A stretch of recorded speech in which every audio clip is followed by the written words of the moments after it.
저는 독서 모임을 6개월 정도 운영하고 있는데요. 독서 모임 운영 새내기로 생생한 후기를 나눠보려고 합니다. 아마 이 영상을 클릭하신 분들이라면 책에 관심이 이미 있거나 나도 한번 책 한번 읽어볼까? 라는 생각을 한 번이라도 해보신 분들일 것 같아요. 근데 사실 책 읽는 습관을 만드는 것은 생각보다 쉽지가 않습니다. 특히 정기적으로 한 달에 한 권이라든지 분량을 정해서 딱딱 책을 읽어 나가기는 더욱 힘든 것 같아요. 그래서 책 읽는 습관을 만들기 위해서는 독서 모임처럼 강제성이 있는 모임에 들어가서 함께 읽어보는 것도 좋은 방법이 될 거라고 생각합니다. 저는 사실 독서 습관을 기르기 위해서 독서 모임을 하는 것은 아니지만 왜 독서 모임이 좋은지도 얘기해 보려고 합니다. 사실은 저도 독서 모임 외에도 요즘에 와인 모임, 러닝크루 등 여러 모임이 있는 걸 알거든요. 그런데 한 번도 그런 모임에 참여해보지 않은 사람입니다. 평소에 내향적이지는 않지만 그런 모임에 가입할 정도로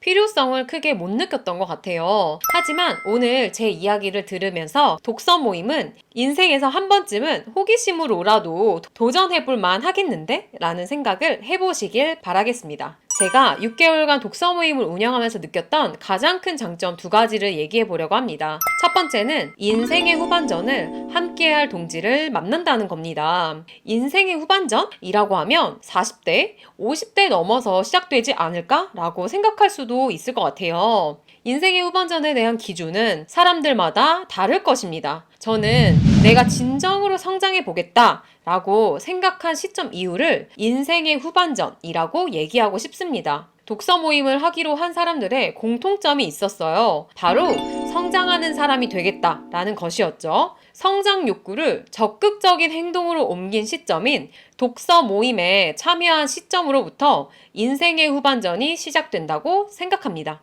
저는 독서 모임으로 인생의 후반전을 함께할 사람들을 만났습니다. 이번 독서 모임으로 만난 분들과 이야기를 나누면서 문득 이런 생각이 들더라고요. 이 모임에서 만난 소중한 분들은 5년 뒤, 10년 뒤에 어떻게 변해 계실까? 함께 응원하면 더 멀리 갈 수 있지 않을까? 서로 응원하면서 인연을 그때까지 이어가고 싶다라고 생각을 했습니다.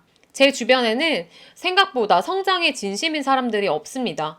오히려 만나면 아팠던 이야기나 주변 사람들로부터 상처받았던 이야기, 놀라웠던 뉴스 등에 대한 이야기를 많이 나눴어요. 근데 성공한 사람들이 말하는 것 중 성공의 중요 요소는 자기가 어떤 집단에 속해 있는지였어요. 주변에 어떤 사람들이 있는지 말이죠. 제가 지금 백어클럽에 들어갈 수는 없지만 독서 모임은 주변에서 많이 찾아볼 수 있고 가입을 당장 할 수 있잖아요. 그래서 그렇게 실천에 옮겨보셨으면 좋겠습니다. 2번째 장점은요. 생각 확장의 힘을 키울 수 있습니다.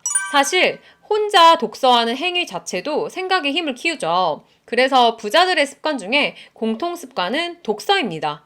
그런데 독서 모임을 통해서 발제문에 대해서 미리 생각을 정리하고 그리고 함께 이야기를 나누면서 생각을 확장할 수 있는 힘이 더욱 커집니다. 최근 독서 모임 발제문이 바로 10분간 생각하고 떠오르는 것을 작성해 보는 것이었습니다. 모임원 중에서 한 분은 창조적 행위에 대한 고민을 했다고 하시더라고요. 컨텐츠를 만드시면서 나만의 특색을 만드는 것에 대해서 생각해 보셨다고 하셨습니다.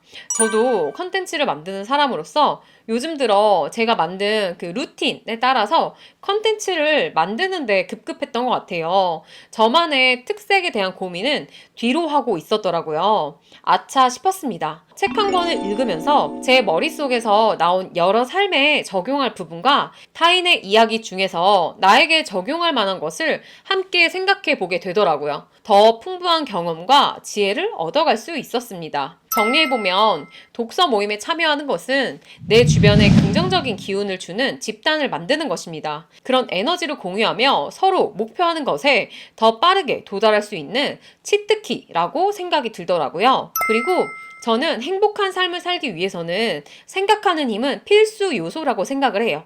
인생에서 1순위도 아니라 0순위 중요 요소라고 생각을 하죠. 그 생각하는 힘을 기르기 위해서 독서 모임만큼 괜찮은 모임이 있을까? 라고 생각해 보았습니다. 다음으로 제가 독서 모임을 운영한 계기를 말씀드리려고 해요. 저는 생각의 힘을 믿는 사람입니다. 내가 남들에게 어떤 도움을 줄 수 있을까라고 생각을 해봤어요. 그래서 처음엔 글쓰기 주제를 제시하고 그 주제로 글을 쓰고 공유하는 글쓰기 모임을 운영하고 있었습니다.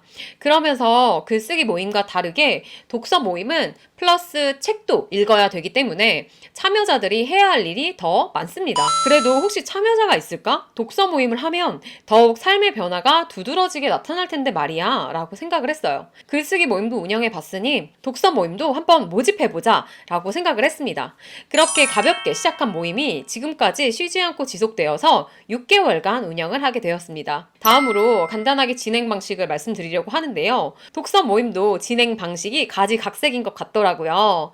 발제문 없이 자유롭게 의견을 나누는 모임도 있고 책의 내용을 마인드맵으로 정리를 하면서 책의 내용을 더 잘 기억에 남게 하는 모임의 형태도 있더라고요.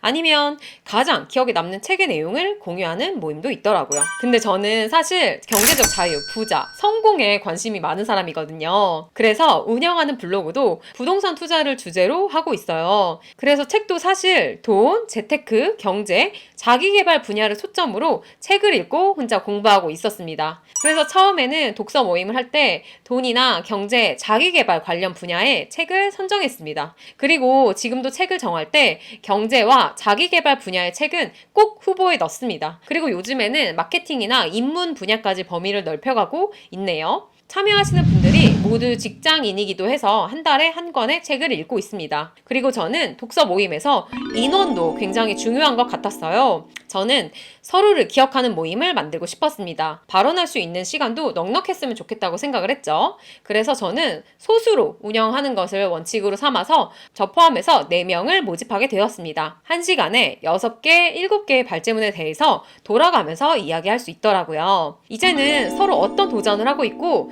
최근에 어떤 고민을 했는지까지 아는 사이가 되었습니다. 서로를 기억하는 사이가 된 것이죠. 그리고 장소에 대한 이야기인데요. 유명한 독서 모임은 서울에서 운영을 하더라고요. 저는 지방 사람이라서 서울에 매달 한 번씩 가는 것 자체가 부담이 되는 것은 사실이었어요. 그래서 2주에 한 번 줌을 활용해서 만나고 있습니다. 그래서 거리에 구애받지 않고 여러 지역의 사람들과 이야기를 나눌 수 있었어요. 줌 미팅으로 얼굴을 보며 이야기하는 것도 충분한 레포, 관계가 형성되더라고요. 발제문은 미리 7개, 8개를 모임 시작하기 며칠 전에 보내드리고 각자 생각을 정리해서 글을 씁니다. 그리고 같은 질문으로 생각을 공유하죠. 그래서 같은 질문에 대해서도 다양한 사람들의 생각을 들으면서 생각의 확장이 일어납니다. 만약에 제 독서 모임에 관심이 있는 분들이 계신다면 고정 댓글을 확인해주세요. 제 계정이 작아서 구독을 안 하시면 아마 찾으실 수 없을 거예요. 오늘도 제 긴 이야기 들어주셔서 감사합니다.